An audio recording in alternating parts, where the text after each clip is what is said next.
Salut, c'est Laurent de la team Mat4 France. Aujourd'hui, je vais vous parler de la Golf Ball Hot Ball. Voilà, c'est un montage pour pêcher au fireball avec des poissons vivants. Donc c'est un montage qui est fait d'une masse de plomb qui a un relief type balle de golf, comme beaucoup de nos montages à présent. Donc ça permet de créer quelques petites perturbations supplémentaires, on va dire, pendant l'animation et quand l'eau vient frapper dessus. Elle est équipée d'un hameçon simple, fort de fer, très piquant, très résistant, qui est décalé de la masse pour pouvoir participer au ferrage sur les saisies.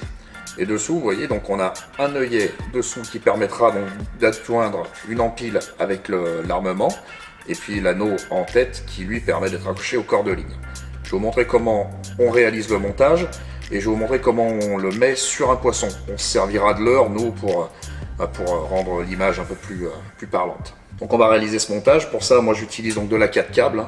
C'est une tresse qui a un petit enrobage dessus qui permet donc de lui rendre un peu moins de souplesse, on va dire, que la Power Leader. Donc on va prendre un hameçon. Moi je prends un 3-0 pour le coup. Donc on fait un passage. Moi je le passe je fais un nœud sans nœud. Hop, donc je fais dépasser un peu la tresse de l'hameçon. Je la replie derrière la première hampe. Et ensuite, avec le grand morceau là, je vais enrouler le brin pour l'emprisonner. Voilà. Donc là au moins c'est un nœud qui bouge pas. Pas besoin de faire 10 tours, hein. Vous en faites 5, 6, ça suffit largement. Hop. Et on repasse l'extrémité de la tresse dans l'œillet. On tire et voilà, le montage est fait. On peut finaliser tout ça avec un petit bout de gaine thermorétractable ou un bout de caoutchouc.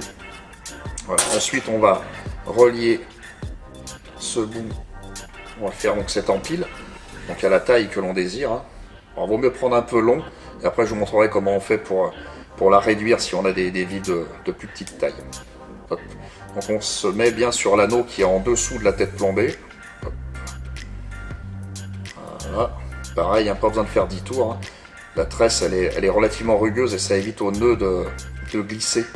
Voilà. Moi je fais 5 tours, ça suffit. On sert bien le montage. Ensuite, on va se servir de nos outils pour couper. Hop. Voilà.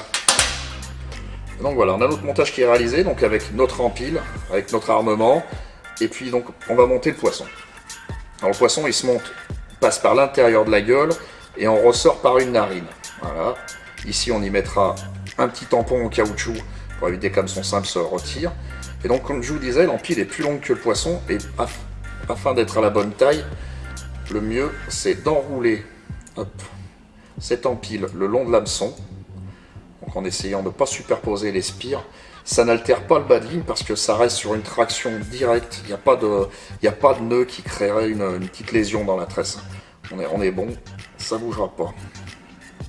Et une fois qu'on est arrivé à la bonne taille, on n'a plus qu'à écher notre poisson. On viendra mettre le trip. Moi je le mets sur le flanc et toujours dans le deuxième tir arrière. Il y en a qui préfèrent piquer sur le haut et d'autres qui préfèrent piquer dessous. Moi c'est comme ça que je préfère mon montage.